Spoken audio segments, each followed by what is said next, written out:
Salut à toi, bienvenue dans cette nouvelle capsule d'Unir pour servir. Et aujourd'hui, la question qu'on se pose, c'est est-il possible d'expérimenter l'unité dans une église? Vous allez me dire peut-être que oui, mais entre églises et entre familles d'église? Une bonne question. J'aimerais avoir votre opinion, vos réponses, votre manière de voir la chose. Vous pouvez laisser un commentaire, votre commentaire, et je vais faire un plaisir de lire cela. Donc moi, je répondrai par un passage qu'on voit dans Jean 17. On va lire ensemble les versets 20 et 21. Il dit, « Ce n'est pas pour eux seulement que je prie, mais encore pour ceux qui croiront en moi par leur parole, afin que tous soient un comme toi, Père.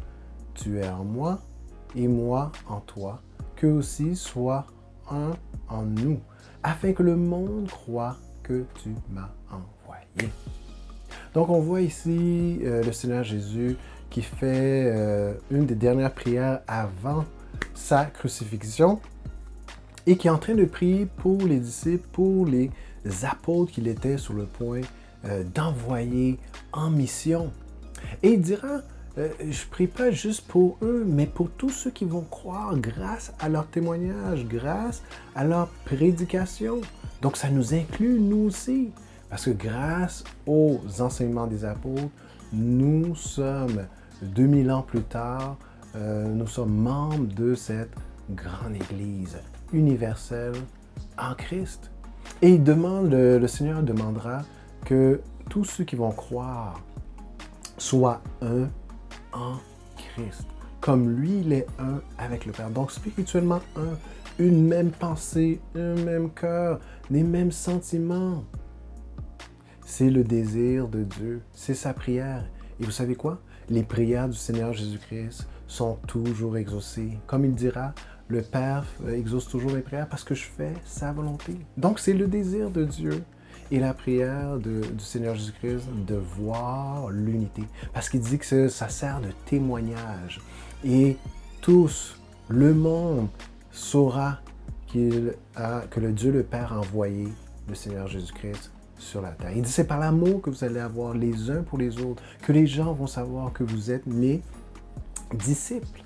Donc, c'est sûr, vous allez me dire, bon, est-ce que c'est l'œcuménisme, ainsi de suite, ou est-ce que toutes les religions chrétiennes se mettent ensemble, puis on chante, oui, l'unité, non, non, non. C'est sûr que l'unité ne veut pas dire que la diversité cesse d'exister. Il va toujours avoir des divergences d'opinion, des divergences d'interprétation, mais tout en ayant la diversité, qui veut dire plusieurs familles d'église, il peut quand même avoir une unité de base. Comment?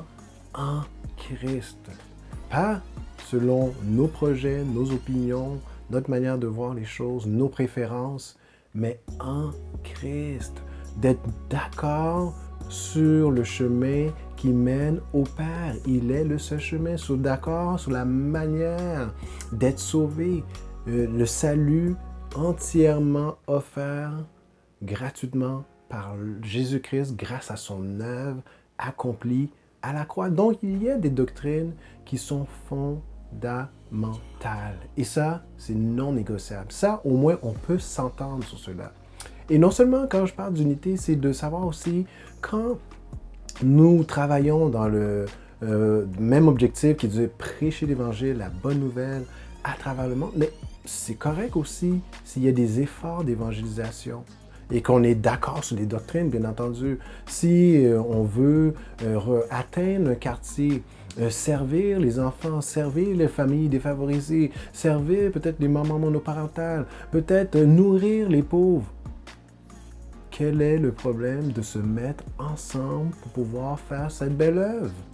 On n'est pas obligé d'aller dans la même église pour ça. On n'est pas obligé de chanter de la même manière, d'adorer de la même manière, de croire dans les doctrines secondaires de la même manière. Non, on peut se mettre ensemble dans l'unité pour pouvoir être plus efficace dans la manifestation de l'amour de Jésus-Christ.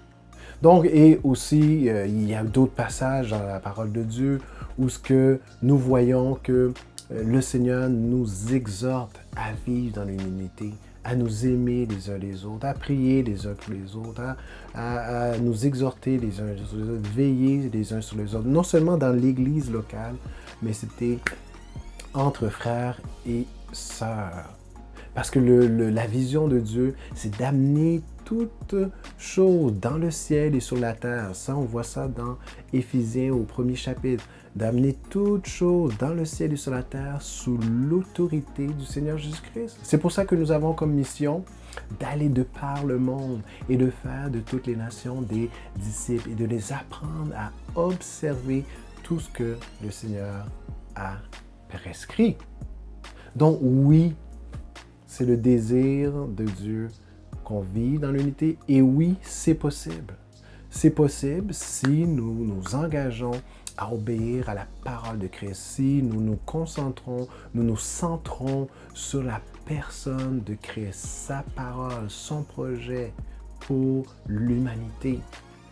Oui, c'est possible si nous sommes inspirés, dirigés, nous marchons par l'Esprit. Si nous faisons comme Éphésiens 4 nous demande de faire au 3, où ce qui dit « Efforçons-nous de conserver l'unité de l'Esprit dans les liens de la paix. » Parce que sans cela, il ne sera pas possible de faire cela. Je vous dis, encore une fois, on peut avoir nos familles d'église, on peut avoir notre manière de servir ou d'adorer, de rendre le culte, différentes formes de culte.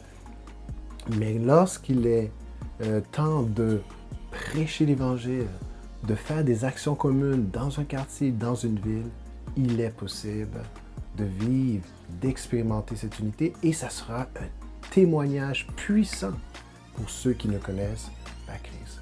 Et c'est ça vraiment qui a inspiré vraiment la naissance d'Unir pour servir, qui est tout simplement une plateforme virtuelle qui réunit tous ceux qui servent en tant qu'entrepreneurs, en tant que professionnels, peut-être ministres de l'Évangile, ouvriers, peut-être tu es un musicien, un chantre, et pour réunir ces ressources ensemble, afin que lorsqu'on a des projets qui ne demandent pas une doctrine quelconque, mais un projet comme faire un concert, peut-être un effort d'évangélisation dans un parc, qu'on puisse avoir l'opportunité de faire appel à des frères, des sœurs compétents, compétentes qui travaillent avec excellence pour pouvoir nous aider à faire cette œuvre. Donc, Unir pour servir rejoint ou réalise ce but grâce à un annuaire qui est accessible à www.unirpourservir.com. Donc, vous pouvez aller là, vous inscrire afin que d'autres frères, d'autres sœurs, d'autres organisations, d'autres églises ou même des entreprises puissent vous trouver. Parce que c'est ça la mission, de réunir les infopreneurs. Infopreneur, c'est celui qui vend des produits digitaux sur Internet. De réunir des entrepreneurs, des professionnels, ouvriers chrétiens de la communauté chrétienne afin qu'ils puissent promouvoir leurs services et leurs produits. Et nous, en tant qu'équipe, nous sommes là pour aider tous ceux qui désirent servir la cause de Christ, contribuer avec leurs dons, leurs services, leurs produits. Nous sommes là pour les rendre visibles, leur donner plus de visibilité sur l'Internet, que ce soit par les médias sociaux, que ce soit par l'annuaire, que ce soit par des formations. Et nous sommes là. Donc, si vous avez un besoin, si tu as un besoin, si tu veux commencer sur Internet, tu ne sais pas comment construire ton site, ou tu veux faire un webinaire pour un enseignement, pour présenter ton produit, écris-nous à info@unirpourservir.com et on va se faire plaisir de te diriger vers ces professionnels, vers ces ouvriers qui ont les compétences et la connaissance pour pouvoir t'aider. Et si vous avez des questions aussi, des questions pour pouvoir vous aider à faire connaître votre ministère sur Internet, peut-être encore une fois, comment faire un webinaire, comment créer un produit numérique, plus de visibilité pour votre site web d'église, peu importe le besoin, n'hésitez pas, écrivez-nous à info@unirpourservir.com. Donc, sur ce, je vous dis, on se revoit à la prochaine capsule. Entre-temps, que le Seigneur vous bénisse abondamment afin que vous soyez une source de bénédiction. Au revoir.